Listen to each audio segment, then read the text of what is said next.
Welcome to Beyond Success, a program where we will introduce you to successful small and medium business owners. We aim to capture insights and share inspirations from these successful business owners to the other aspiring entrepreneurs. In every conversation, we uncover their journey, the inspiration behind their success, and the challenges they overcome and the lessons they've learned along the way. Today, I'm very excited to introduce you to Louella Jorge. We call her Lou, and she is the principal advisor and the owner of Discovery Wealth Advisors. Lou has nearly 25 years of experience in financial industry and has guided many clients through GFC, COVID challenges, and the Royal Commission. In 2019, Lou branched out to start her own firm with herself and her husband. Since then, Discovery Wealth has grown to a company of 8 employees in 3 different offices in Sydney. And they've been helping hundreds of clients with their financial plannings and securing their future. Lou is a certified financial planner, and that is the highest accreditation you can get in the industry in Australia right now. So you're talking to someone who knows what they're talking about and they're good at it as well. Along with this, Lou holds a Bachelor's of Economics from University of Sydney. In her quiet time, which I doubt she gets much of, but in her quiet time, Lou enjoys traveling with her family. She's also an avid dog lover, and you can often find her in her local dog park with her dog Bella. So I know, like me, you're excited to invite her to the stage as well. So let's welcome Lou. Hi, Lou. Hi, How are you? I'm well. How are you? I'm good. I'm good. I'm glad that you took our time. And I'm really excited that, your story, your journey will be an inspiring one and is going to have a lot of lessons for me as well as a business coach, which I will be able to use with other clients, but also for a lot of existing and aspiring entrepreneurs. So, how was your day? How are you feeling? Oh, good. Thanks. It's Friday, so excited about the weekend. Had a productive week, which is really good. So yeah, Good. Any highlights of this week? just helped a few clients, with some of their financial planning challenges, which was really good, and seeing some existing clients, just to make sure we're right on track. So always, a lots of different things to work on. Keep the brain challenged, with all these different situations. And it's always Absolutely. enjoyable, just talking to clients and hearing their stories. And that's the exciting part of being an entrepreneur. So doing all Exactly. that stuff. Okay. So are you Yeah. ready for, there are some questions I have in my mind that I want to start with. Are Okay, you let's ready do for okay, let's start. I just it. want to take you back to the memory lane, Yes. back when it all started. Can you share with us what was that moment, what was that incident or something that happened when you decided that you want to start your own business? Yes. So that was back, is it like 5 years, or it just has gone so quick. So it's 2019. I worked in the bank for about 20 years as a financial advisor. Very happy there. Clients were happy with me. The network was happy with me, helping a lot of people. Was quite successful there. But things changed with the Royal Commission and the way things was working in the bank and the structure. So, it was time for me to exit and start a different adventure. A lot of other advisors before me have, become independent. And I saw how successful they were. And, they had the challenges of starting a new business, which was quite daunting for me because all I knew was being employed. I was pretty much Mm, corporatized. I everything was done for me. I go to work, I see the clients. That's all good. So I guess at that stage I was ready for the challenge. I was, ready to take the next step because, if you don't do it, you might think back, oh, have some regrets. And I didn't want that. I needed a bit of a refresh and a reset. So we went for it and, never looked back since then. So, awesome. So yeah. were you like, what I heard was that this more of a Royal Commission Yes. initiated this, but was somewhere in the back of your head, were you ever thinking that there will come a time that you will start your or go on your own, or No, That thought no, never no. came to you? Well, because I was successful in the bank, it really didn't come across. I was living in a cage. I don't know. I had my own little world. I was happy in my little world. I was always respected and rewarded and recognized, and I didn't really see the need, to go outside and, take that next step. But because things were changing, it prompted me to have a look at other options. And I saw, when I started talking to people that used to work in the bank with me as well, that they went out on their own and they're successful and they're questioning why I haven't done it. And I'm like, what?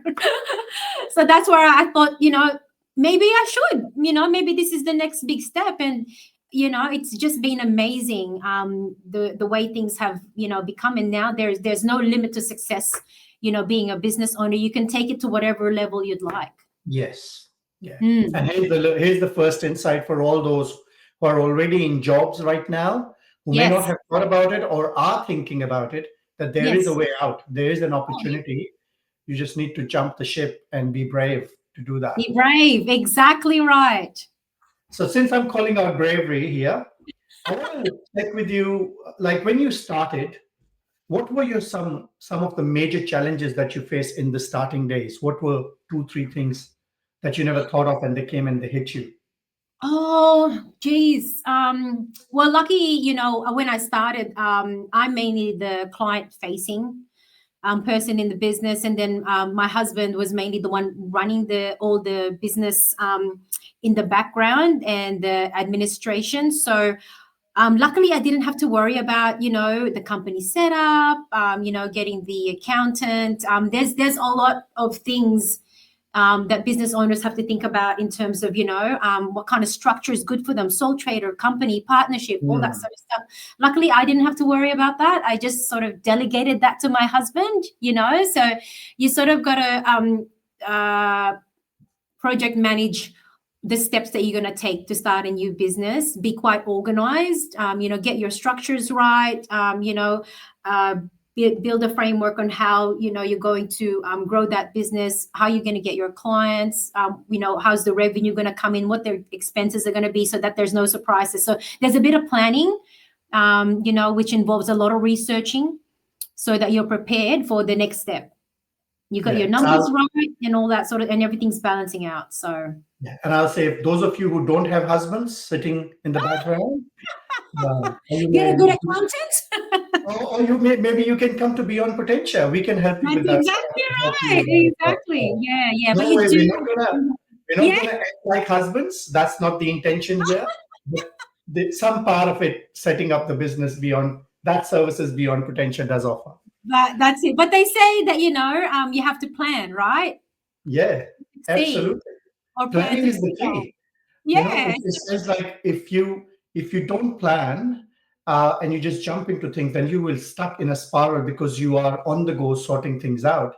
Not Mm, that if when you plan you won't face challenges, but mm, most of them you might have already thought about, or you might already have a plan to do yeah. what you want to do with that. Yeah. Now, again, since I just clarified some misconceptions of what Beyond Potential can and cannot do, I want to ask you a very common question. What are some Mm. of the misconceptions Australians have about financial planning, and how do you Um, address yeah, I think some people think that financial planning is only for the wealthy, them? Hmm. but the wealthy had to start somewhere. I want to go deep bit on that. Like when you say wealthy, you mean they're For saying the big, once you have a lot of wealth, that's when you come for financial planning? That's what they're thinking? Like, what oh, they're I'm thinking. doing a day-to-day job. I Yeah. don't save much. Yeah. So what am I planning about? Is that what they're thinking? Or they're thinking the fees and stuff? That's Yeah, a little bit of everything, Everyone has a different way of interpreting it, but people think that people have money are the only ones that need a financial advisor, okay. whereas that's not the case. Financial planning is for everybody. The people that are wealthy had to start somewhere, right? Mm, You have to see an advisor or learn or educate yourself about, creating wealth to start building that wealth. And to yeah. be able to start building that wealth, it's good to get professional advice just to make sure that you're in the right path. Yeah. So you got to lay out your plan, like starting a new business. if you want to, create your wealth, you got to lay out your plan. You want to look at where you're at now and where you want to head and how Hmm. you're going to get there. And getting Yes. professional advice means that, you'll take that journey in a little bit of more of a clearer path, as opposed to, Yes. trial and error, make mistakes, might make costly mistakes. Like with anything, if you see a professional, you get it done right. Hopefully you avoid costly mistakes along the way or wasting time, because wasting time is opportunity cost. Yes. Yes, and we don't want to do that. We want No. to make the most of our time, because with investing, time is key, Hmm. right? The sooner you invest, the longer you invest, the wealthier you'll be later on. Absolutely. And I'll vouch for everything that you're saying, although I do want to put a disclaimer. You're not my financial planner. I'm working with somebody else, but I 100% vouch for that. But I want to call out a white elephant in this whole conversation. Again, going back to what you were saying, is what percentage of people do you reckon are not considering financial planning because they believe or they have this perception that you're going to take a big chunk of my money Yeah. away. The fees are too high. How do you address that? Sometimes you have to pay money to make money, Hmm. right? Um, you like, if you wanted to make sure your accounting is right, you're taking the right deductions, you're not missing out on opportunities, you pay an accountant. If you want to make sure if something happens to you and your family's looked after, and your assets are distributed in the best possible way, you pay a solicitor. Yeah. So it's like, with anything in life, you sometimes have to pay to get the right results, to get the expert advice. But you have to invest. It's like education. Sometimes you have to, pay for You some have to education. invest. Sorry? I'm saying you have to, even for education, you have to invest time, you have to You invest have to money. invest time, you have to invest money. It's like with anything. Sometimes you have to invest a little and you get a better outcome. And Absolutely. and as I said before, you avoid making costly mistakes. Some people think that they're going to get advice from their relatives or friends and all this, and their situation might be different to yours. You might Hmm. take a different journey, so we can't like carbon copy everyone's No, solution, because everybody's absolutely. different and they're in different life stages. Yeah, so we've Yeah. got to And tailor the advice to the person. Lo, I'll share my experience with you. Like I was Mhm. on that sitting on the fence thinking, oh my God, I'll have to pay so much money. But my Yeah, experience with the financial planner I have used was that I'm actually not directly paying that person anything. They yeah, have very open disclaimers of saying if I'm getting a life insurance, if I'm getting something else, they're yeah, getting some commissions out of it. But it's not as if they have rocked up on my door with the first commitment. And I'm not saying not everybody does that. People might still yeah, do it. yeah, They came up and they said, hey, you have a 1 hour meeting with me and now pay yeah. me $5,000. It wasn't like that. So Mm, I do want to call out that if you are thinking of engaging Louella, it's not that she's going to walk away with $5,000 from you. mm, Maybe not in the first meeting. I mm, can't commit for the second one. Maybe she can do that in the second one. mm. So what I'm And that saying was is, a joke. That was a yeah, joke. come She's not on. going to do that. Yeah, Yeah. I just said it with a you're very gonna have more serious clapping in face. the background. Yeah, I could see your face and thinking, what the hell is he talking about? That was just a joke, guys. He's What I not was going gonna, to do that. yeah, but what And I was you gonna will say, get maximum value out of that engagement. And again, I want to say it again. She's not my financial planner, but this is what I'm talking about generally, what you get. And I believe that helped me make the best decisions about yeah, certain aspects of life, which I was just dragging on. yeah, Um, so I do want to ask you another question. I'm a business coach, so there are certain aspects that I'm very curious on. mm, So I want to know what differentiates Discovery Wealth mm. from other financial advisors. Like what makes you stand out? If I want to switch and choose you, what should be those three things that you offer that many other financial advisors won't offer? Yeah, I think it's more so, the tailoring of the advice. When you're choosing a professional to work with you, you're partnering with them. So you have to find someone that you click with, that will listen to you. And I think, our customers stick with us and are happy with us because they're comfortable with the level of service that we provide, the way that we tailor our advice, and the fact that we always keep in contact. We're Mm, always making sure that we're on track, and we're always regularly communicating with them, which I think they find very important. It just comes because it was always part of our process to regularly communicate. I'm not sure how other businesses work, but because we're quite strong on picking up the phone, checking in on people, they are quite appreciative of that, even if they don't need anything, just to let them know mm, that we're here. Just that 5-minute call, and it's like that's when I usually found out. Oh, I've been meaning to call you. This happened, that happened, because everyone's busy. Life is as can be a little bit hectic, but we're always there for them and we let them know. And I think that that's where the key for us is that we do initiate advice. We help them through their journey, but we always keep in contact, and I think that makes a big difference. so it's tailoring it to their needs, being Tailoring available, it to their being needs, that's and right, letting them communicating know how they're things, going. Yeah, being available. Do yeah, you so get it's not upset? forget and forget. Do you get upset if you go and speak to a client and you suggest them something, and then they come back and they say, "Thank you for that advice, but I want to go this way." Do you take No, that personally and say, "Hey, I've spent so much time with you," or no? no, not at all, because I'm here to provide them an option, right? And there's lots of options for different people. So, we are here to provide them what we think is, some strategies that they can consider. But then they might try something different, and there's nothing wrong with that, Hmm. as long as they're doing something. Yes. They're exploring different things, and they're not doing anything. Like, it's for me, it's disappointing if they don't do something. Yeah. You And where know. do you normally do these meetings? Like, do you go to their place, or do you prefer normally they come and visit your Oh, office? yeah, most of the time, people come to me because, we do have a busy schedule. So when people come to us, we save that travel time and we can help more people. So normally Mm, they come to us. Face to face is preferable. I think, the trust building is better when you see someone face to face.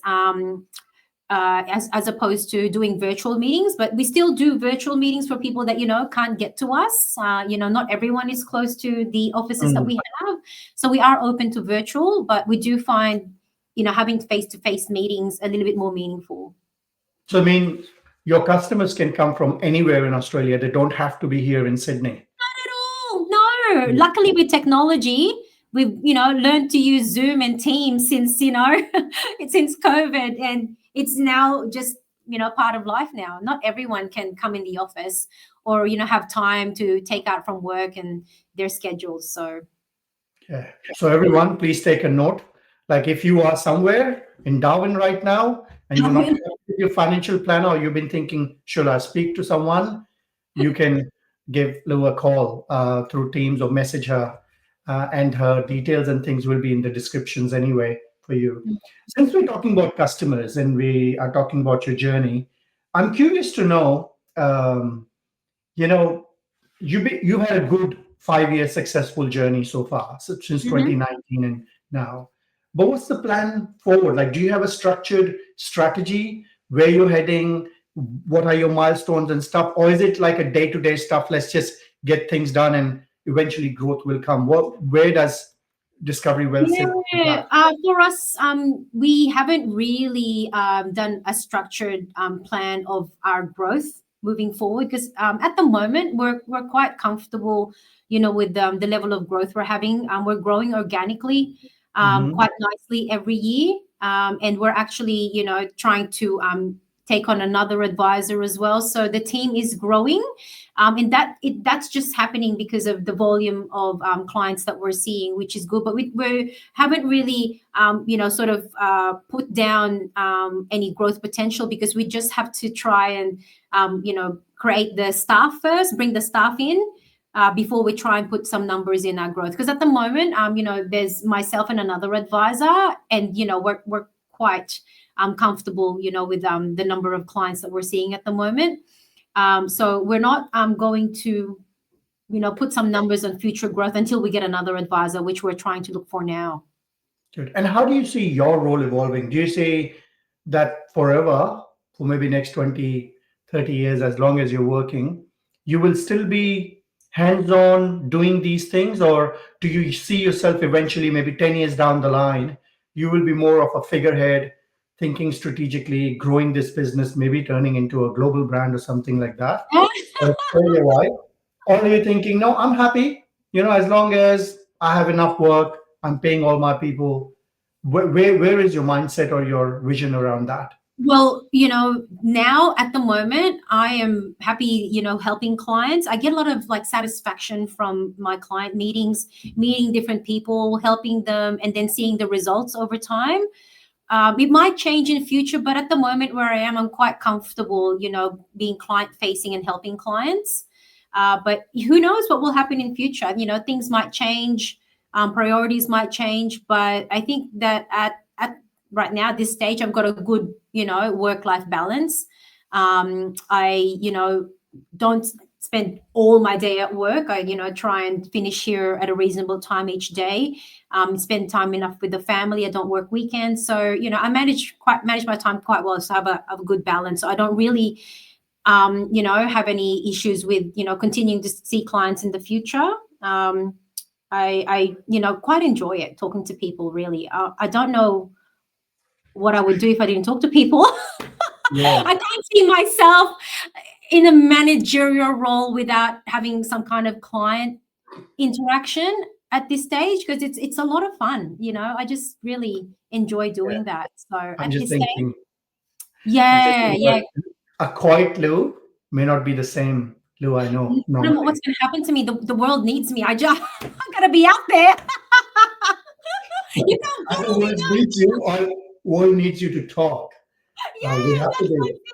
Yes, I don't very think I can specific step about back. the needs of the people. Again, the business coach saying, "What is the problem we are trying to solve here?" Okay. So I'll thank you for doing the business health assessment that you did from my website. Yeah. Um, um, what insights did you get from it, and do you see it useful, or can you use it somewhere in your space as you will be planning for future?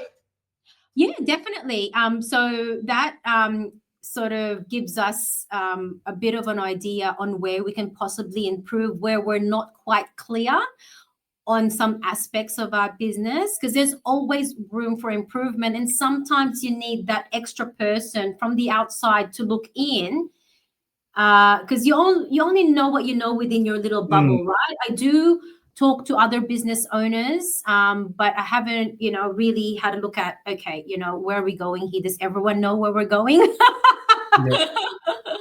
yes, So are we having the right direction? Is our culture right? Are we able to pivot if anything happens in future? Are our clients happy? Do they know the direction of the company? There's so many different things that this report highlights where you can really, work on. So it's quite good to see. It's like, oh, okay, maybe we need a little bit more clarity in that section. So it's quite thank helpful. Thank you. And those of you who don't know what we're talking about, if you visit my website, Beyond Potentia, there's a free business health assessment that you can do in 15 minutes. It's going to give you a report about the areas that you can focus on. And you can actually just take the report and start working on that. And if you need any support in that, we're here to help as well.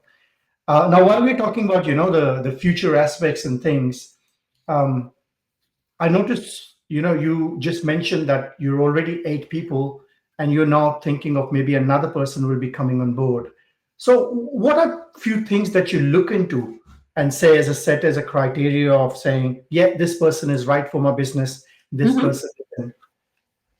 So what we're looking for is another advisor, and the key things that we keep an eye out for is, just to make sure there'll be someone that our clients will be comfortable with, and can, have the right empathy, knowledge, and care, and our clients can trust them.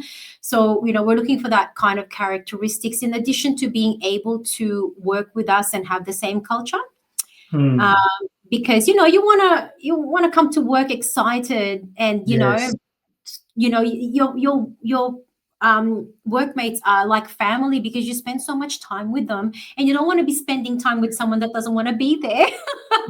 Yes. So that's why we've got to make sure that they gel with us. They have a sense of humor.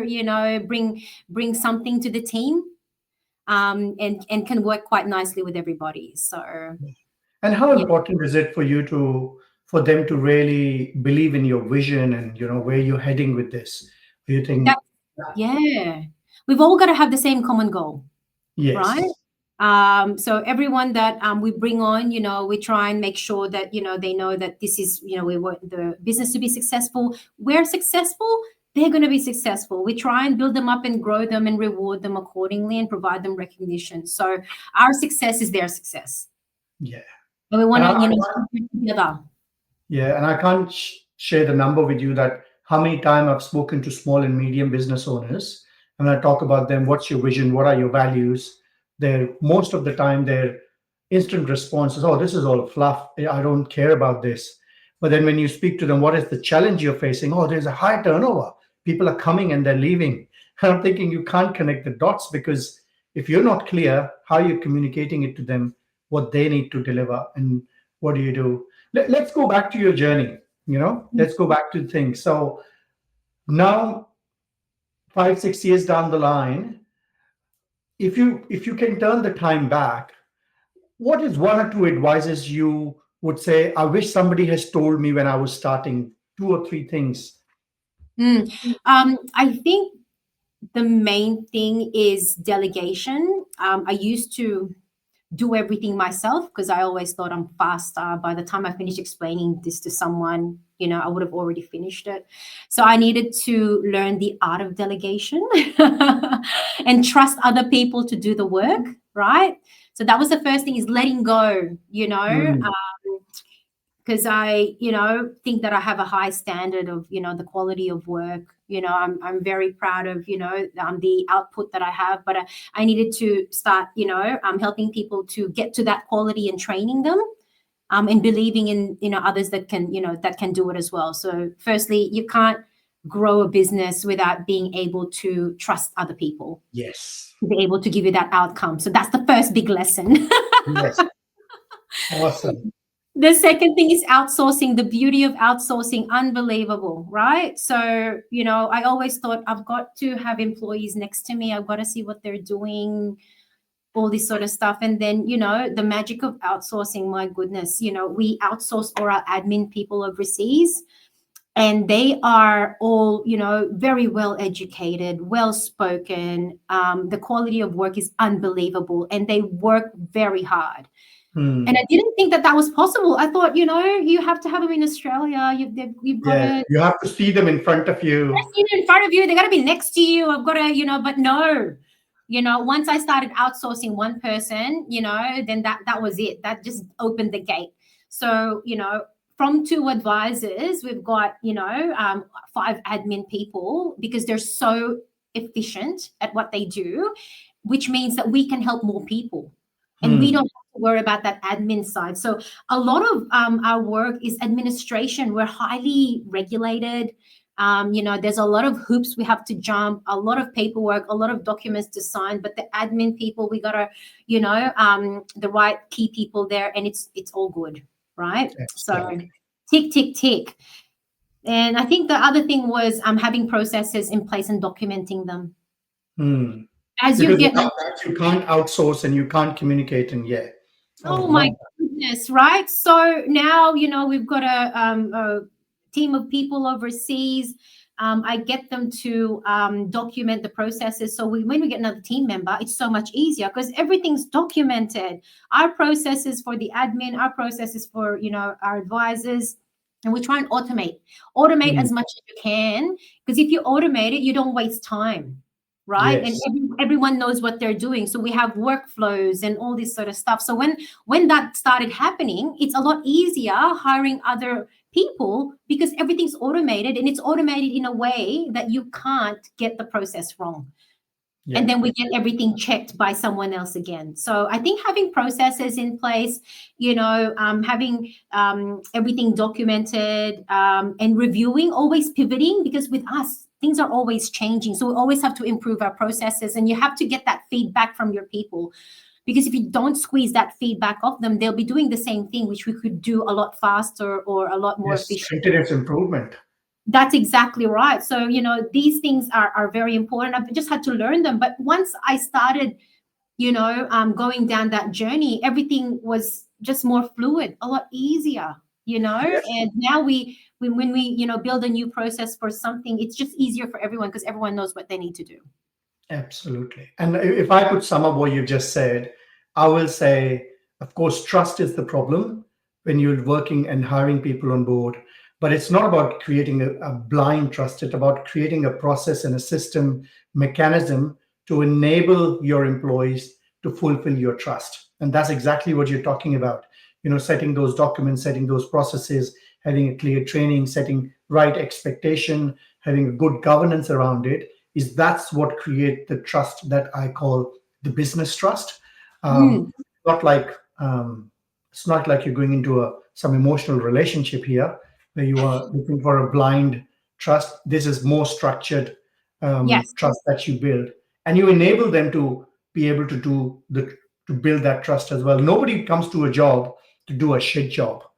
It's correct. just that, and the most common problem that I see and hear about from small and medium business owners is people or Mm, processes. They mm, hardly talk about processes because they don't know mm, that's lacking. But the mm, thing that they can visibly say is people, and you'll usually hear from them saying, "Oh, it's so hard to trust people these days."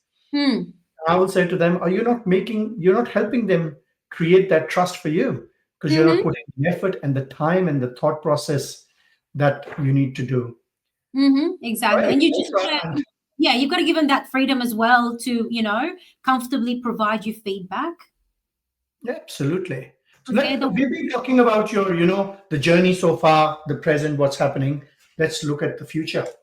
mm, Um, so with AI coming in and all that stuff mm. happening, in 5 to 10 years' time, what will this industry look like? Well, we can't replace us with robots. Okay.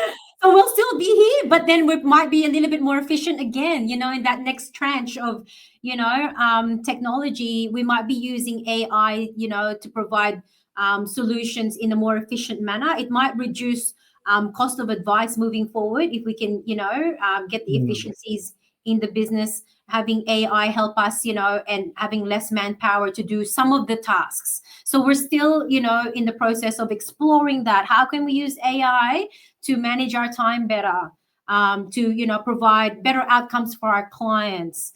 So we're trying to explore ways. I think that AI is going to be a big improvement in the way we run our businesses. So 5 to 10 years time, definitely AI will be embedded. But at the moment, we're just doing some testing because Hmm. a lot of the things in our business are quite sensitive information. So we've got to be careful with AI Yeah, and what do you share with it? what you Yes. say, what you do, where that's going to go. So we're sort of just concentrating on making sure that that's quite secure when we do use AI. That it doesn't go anywhere that we don't want it to go. Yes. Awesome. And of course, you can't take away the human touch.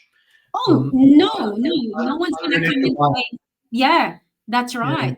Because we're my dealing with people's lives, so they're not going to trust AI with your life. Like, absolutely. Forget about life. It's more about money. Some people value money more than life. So Yes, we yes. do, we do, we. I think people will be more easier trusting with their life with AI, but the money they'll say, "Oh no, that's fine. Don't touch my money here." That's Mm, what we're talking about. And my experience was also like it was that human touch, talking to someone, hearing their perspective, um, feeling the empathy they had for where I was yes. heading with this actually helped me make that decision. Mm, And so I don't think you guys will disappear. no, All I think is that maybe your comparisons and your the work that happens in the background might get faster and more efficient in that correct. space. Yeah. Correct. And again, what I want to emphasize is even to get the best out of AI and those chatbots, you still need to map your processes, get your documentation ready, be clear because AI is not going to step into a owner's mind where they keep No, all the treasure, and you need to put it on a piece of paper and work with yeah. that. Because AI is good for, gathering information, but you have to vet all that. Yes, You yeah. don't know And what it's, you're going to again, say. every small business is an intellectual property. That's You know right. what? I know you are working in a very regulated industry, and majority of the people might be doing the same thing. But those minute things that you bring to the table, the conversation, the energy, the empathy, um, is unique to you.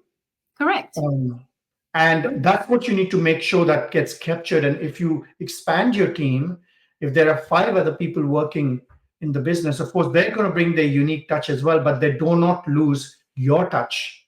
Correct. The discovery wealth touch. They Yeah, can't be dealing with five different companies. They should be dealing with the same company because that's what people are here for. That's where the yeah, journey has all started. absolutely.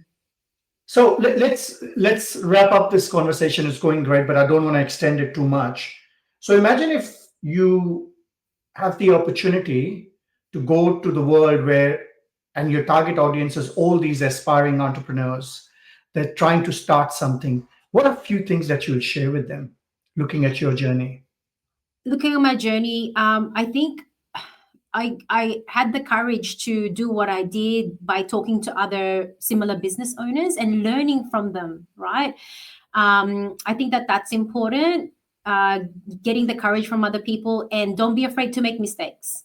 Hmm. You can't get it right all the time. Some people think that, to be successful as an entrepreneur, you have to have all the right answers. That doesn't happen. You learn from other people, you learn from, your experiences, and through your journey. So I think that, you have to, have a mentor, and having a coach as well, is important, to make sure that, you go through that journey the right way, and, learn from other people's learnings and mistakes.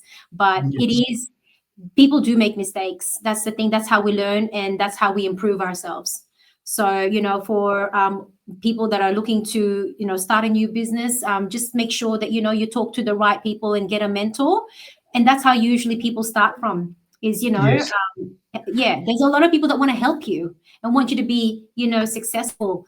So I think if you get the right mentor and, get a business coach and everything like that, get that all aligned, then yeah, you'll be on your way. Thank you. Thank you, Lou, for sharing your journey. Thank you very much, for sharing all these insights, and I'm sure this will be helpful for a lot of people. The takeaway that I am taking from this is don't be afraid Mm-mm. of taking the leap, make Mhm. mistakes, build your network, and learn from it. And if you need, go and find a mentor or a coach that can help you with this journey. You will make mistakes. Everybody Mm. does, but the Mhm. mistakes are where you learn. And yeah, believe in yourself. So that's what it is. Thank you very much. We're going to wrap up this whole session. Yeah. To all those who are watching this session with both of us, please in the comments add if you have any comments to add, your experiences. If you are an entrepreneur or a successful business owner, especially a small and medium one, and you have a journey to share, please message me. I would love to hear from you. Keep watching the channel, like and subscribe it as well. I'm looking forward to bring more inspiring and successful people for you. And so you can learn from them and I can learn from them. Thank you very much. Have an awesome day, everyone. Take care. Bye. Hi.